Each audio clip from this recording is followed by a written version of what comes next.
Hello, नमस्कार सखींनो. उज्ज्वलाच kitchen कट्ट्यामध्ये आपलं सर्वांचं स्वागत. हे पहा, आज आपण तिळगुळाचे लाडू बनवणार आहोत. आता संक्रांत आली आहे, त्यासाठी आम्ही 1 वाटी गूळ घेतलेला आहे, अर्धी वाटी शेंगदाणे घेतलेले आहेत आणि 1 वाटी मी गावरान तीळ घेणार आहे. गावरान तीळच घ्या, त्याने छान टेस्ट येते. बघा, हे आपले गावरान तीळ आहे, पॉलिश केलेले नाही आहेत. हे पहा, 1 वाटी तीळ घेतलेला आहे. आता आपण कढई गरम करण्यासाठी ठेवतोय. देखा, मी हे शेंगदाणे भाजून आता बारीक कुटून घेतेय. खूप एकदम बारीक नाही करायचे आपल्याला, थोडेसे मोठे मोठे ठेवायचे. गव्हाचे दाणे कसे असतात त्यासारखे.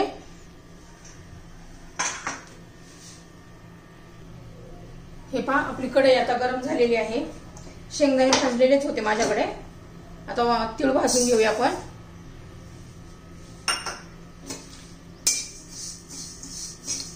मध्यम गॅसवर त्याचे मस्त खरपूस असे भाजून घ्यायचे आहेत आपल्याला.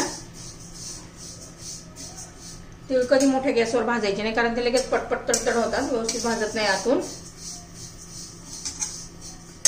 शेंगदाणे पण असे एकदम छान असे मध्यम गॅसवर भाजून घ्यायचे, म्हणजे चांगले असे खरपूस होतात ते. कच्चे राहिले का थोडी टेस्ट पण वेगळी लागते. हे पहा, 1 मिनिट झालेला आहे. मध्यम गॅसवर थोडा वेळ लागतो. आणि हे पहा, मी शेंगदाणे बारीक करून घेतलेले आहे, एकदम बारीक पण नाही केलेले.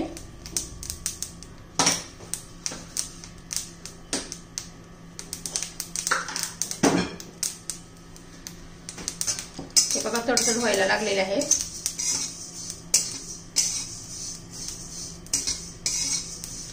छान असे आपले भाजून झालेले आहेत. आता हे खरपूस असे झालेले आहेत. थोडा कलर पण बदललेला आहे. छान झालेत भाजून असे. आता मी एका भांड्यामध्ये काढून घेतेय. हे पहा, आता आपण पाक करून घेणार आहोत. त्यात एखादा चमचा आपण तूप घालून घेऊया पहिलं. तुपाने छान चव येते. हे पहा, 1 चमचा तूप घालून घेतेय.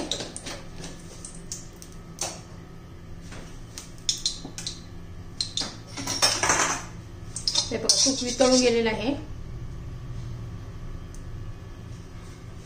आता त्यामध्ये गूळ घालून घेऊया. 1 वाटी तीळ आणि 1 वाटी गूळ घेतलेला आहे आपण, आणि अर्धी वाटी शेंगदाणे. त्यामुळे हे गुळाचं प्रमाण एकदम बरोबर आहे.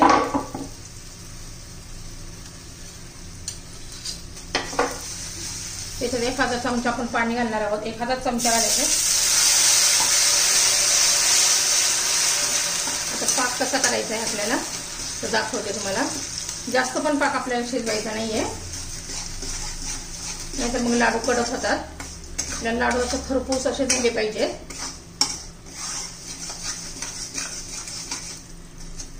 तुम्हाला जर माझी लाडूची रेसिपी आवडली तिळाच्या, तर लाईक, शेअर आणि सबस्क्राईब करा. हे बघा, मी गुळ भात चिरून घेतला होता ना, त्यामुळे पटकन असा वितळला आहे आपला. हे बघा, आता सगळं वितळलं आहे. तर तिथून पुढं 1 मिनिट आपण शिजू देणार आहे पाक.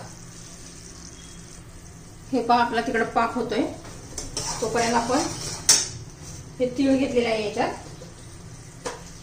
शेंगदाण्याचा आपण केलेला कूट मोठा मोठा तो पण घालून घेणार आहोत. 1 चमचा वेलची पावडर घालून घेऊया.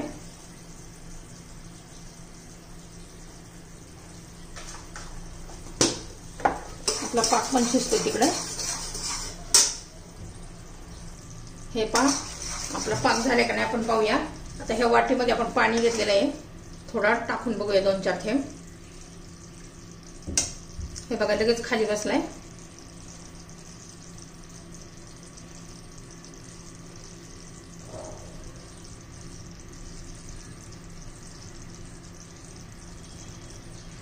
हे पहा, त्याची लगेच गोळी बनतीये. हे बघा, याचा अर्थ आपला पाक झालेला आहे.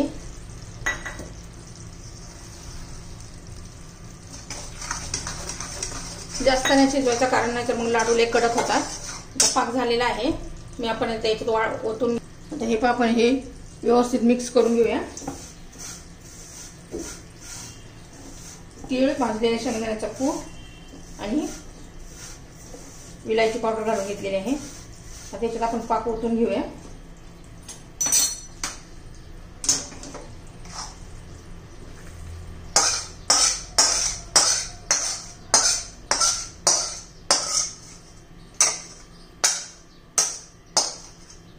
हे पहा मी ओतून घेतलेलं आहे.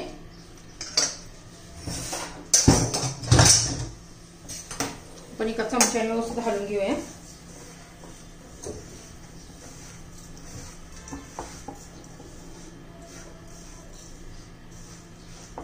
आणि गरम गरम आहे तेच आपल्याला लगेच वळायचे. थंड झाल्यावर पटकन असे व्यवस्थित वळत नाही येत लाडू. हे पहा आपलं आता व्यवस्थित मिक्स झालेले आहे. आता आपण लाडू बनवून घेऊया.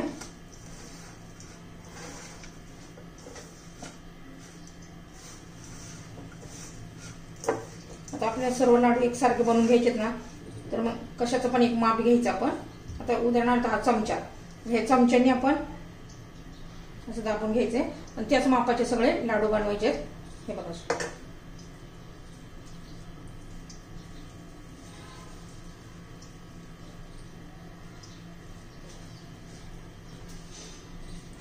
हे पहा. अजून एखादा बनवून दाखवते म्हणजे सर्व एकाच मापाने होतील.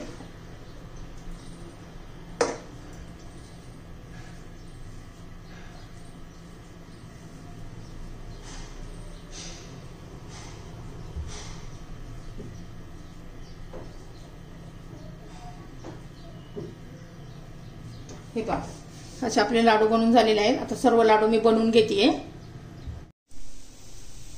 हे पहा आपले लाडू बनवून झालेले आहेत. एकदम खुसखुशीत असे लाडू झालेले आहेत. पाक व्यवस्थित झाला का लाडू पण व्यवस्थित होतात. मी आता थोडेच केलेत, संक्रांतीच्या वेळेस अजून जास्त करणार आहे.